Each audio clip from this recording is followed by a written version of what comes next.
Perkara yang paling penting dalam kehidupan manusia adalah perkara iman. Tidak ada perkara yang lebih penting daripada iman. Iman ini lebih penting daripada duit, rumah, kendaraan, pangkat, jabatan. Lebih penting daripada suami, daripada istri, daripada anak, daripada teman-teman. Satu orang mati gak punya duit, Allah gak marah. Mati gak punya rumah, gak masalah. Mati gak punya suami, Allah gak marah. Mati gak punya istri, gak punya anak-anak, gak punya teman, tidak akan mendatangkan murka Allah subhanahu wa ta'ala. Tapi apabila ada satu orang manusia mati tanpa iman, nah itulah masalah. Jadi kita harus sepakati ini. Semua kita yang mendengarkan video ini, kita harus tahu bahwasanya perkara iman adalah perkara yang paling penting, harus terus dibicarakan, harus terus difikirkan, harus terus diusahakan. Nah, sebagaimana hari ini sebagian besar manusia di dunia, mereka menganggap yang penting itu adalah perkara kesehatan. Maka hari-hari bicara tentang kesehatan, mengusahakan tentang kesehatan. Di mana-mana kalau bertanya, jumpa orang tanya, sehat kamu, apa kabar, bagaimana sehat? Dulu kalau sahabat berjumpa, bukan itu yang mereka tanyakan. Ketika sahabat berjumpa dengan sahabat yang lain, yang mereka tanyakan bagaimana kabar iman kalian. Bukan bagaimana kabar kesehatan kalian, bukan bagaimana kabar keluarga kalian, anak kalian. Bukan itu yang pertama mereka tanyakan. Tapi ketika sahabat berjumpa dengan sahabat yang lain, apa yang mereka tanyakan? Bagaimana imanmu? Mari kita beriman sesaat. Mari kita tingkatkan iman kita. Kalau Nabi SAW berjumpa dengan sahabat juga begitu, menanyakan bagaimana imanmu, apa hakikat, apa bukti kamu beriman. Itu yang Nabi tanyakan. Nah, ini perlu kita perbaiki, sahabat-sahabat SAS dimanapun kalian berada ya. Perlu kita perbaiki. Apa yang kita perbaiki? Nah, bahwasanya pembicaraan, perkataan, perbuatan yang paling penting, urgensi yang pertama, yang utama yang kita tanyakan, kita bicarakan, pikirkan adalah tentang iman. Karena iman adalah syarat kita masuk surga, itu iman. Kalau amal-amal itu hanya menentukan level kita di dalam surga. Tapi iman yang bercampur dengan kesyirikan, Allah tidak akan terima. Sebagaimana kita tidak mau menerima minyak bercampur dengan air. Sebagaimana kita semua tidak mau menerima beras bercampur dengan pasir. Allah subhanahu wa ta'ala pun tidak akan menerima iman yang bercampur dengan kesyirikan. Terus bagaimana dong? Orang syirik itu bagaimana? Orang syirik bukanlah orang yang tidak percaya kepada Allah. Dia percaya kepada Allah, namun dia sekutukan Allah dengan ghairullah. Menyekutukan Allah dengan selain Allah, itulah syirik. Kalau orang tidak percaya kepada Allah, kafir dia. Jelas dia. Tapi orang yang percaya kepada Allah, namun dia juga percaya kepada ghairullah, dia sekutukan Allah dengan makhluk, inilah musyrik. Orang beriman mutlak yakin sempurna hanya Allah yang berkuasa, selain Allah tidak kuasa. Nah, bisa nggak kita ucapkan hal semacam itu? Allah kuasa, makhluk tak kuasa.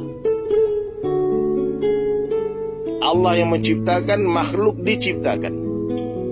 Allah yang memelihara, makhluk dipelihara. Allah yang memberi rezeki, selain Allah diberikan rezeki. Nah, makhluk ini bisa kita ganti dengan selain Allah. Siapa itu makhluk? Siapa saja selain Allah adalah makhluk. Hatta Jibril alaihissalam adalah makhluk. Jibril alaihissalam itu pernah dinafikan oleh Nabi Ibrahim alaihissalam. Ketika Jibril alaihissalam, amirul malaikat, pemimpinnya para malaikat, datang menawarkan bantuan kepada Nabi Ibrahim alaihissalam ketika hendak dibakar oleh Namrud laknatullah alaih. Apa jawaban Nabi Ibrahim alaihissalam? Hasbunallah wa ni'mal wakil. Cukup Allah sebagai penolongku. Nah, inilah tauhid.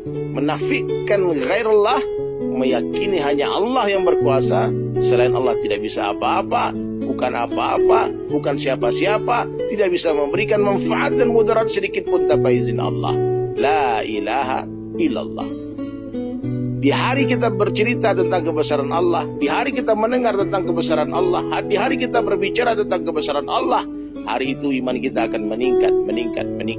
Tapi di hari kita bercerita tentang perkara kebesaran selain Allah, maka hari itulah iman kita akan menurun.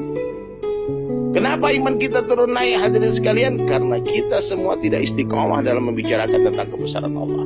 Maka mulai hari ini seluruh sahabatku sekalian, perbaiki lisan. Sebelum kita memperbaiki hati kita, perbaiki lisan kita. Mulai hari ini banyak-banyaklah mengucapkan perkataan yang baik. Apa perkataan yang baik? Dakwah ilallah. Wa man ahsanu qawlan mimman da'a ilallah. Siapakah yang qawlannya, yang perkataannya yang lebih baik daripada orang yang mengajak manusia kepada Allah. Usahakan dalam setiap kalimat, dalam setiap perkataan kita, libatkan Allah subhanahu wa ta'ala. Kalau panas, katakan Allah yang kasih panas. Kalau dingin, katakan Allah yang kasih dingin. Kalau berjumpa, katakan Allah yang jumpakan kita. Kalau berpisah, katakan Allah yang pisahkan kita. Allah yang menghidupkan kita, Allah yang mematikan kita. Selain Allah tidak bisa apa-apa, tidak bisa menghidupkan, tidak bisa mematikan. La ilaha illallah. Libatkan Allah. Kita tidak duduk namun didudukkan oleh Allah. Kita tidak hidup namun dihidupkan oleh Allah. Kita tidak mati tapi dimatikan oleh Allah. Kita tidak berjalan namun diperjalankan oleh Allah. La ilaha illallah. Kita tidak ada tapi kita diadakan oleh Allah. Dunia ini tidak ada, dunia ini pun diadakan oleh Allah. Bahkan surga dan neraka tidak ada, surga dan neraka pun diadakan oleh Allah. Allah subhanahu wa ta'ala itu ada sebelum seluruh makhluknya ada. Dan Allah subhanahu wa ta'ala akan tetap ada setelah seluruh makhluknya sudah tidak ada. Seandainya seluruh makhluk sepakat mengatakan Allah tidak ada, Allah subhanahu wa ta'ala akan tetap ada. Kenapa demikian? Karena Allah subhanahu wa ta'ala itu sudah ada sebelum kata-kata ada itu ada. Dan Allah subhanahu wa ta'ala akan tetap ada setelah kata-kata ada itu sudah tidak ada lagi. La mawjud illallah, la ilaha illallah. Renungkan muzakarah singkat ini. Penuhi hati dengan kebesaran Allah. Ingat, hati seperti singgasana. Siapa saja yang duduk di sana akan menjadi raja. Siapa yang tidak mau menghambakan dirinya kepada Allah, dia pasti akan menjadi hamba selain Allah. Siapa yang tidak mau menghambakan diri kepada Allah, maka dia akan menjadi hamba selain Allah.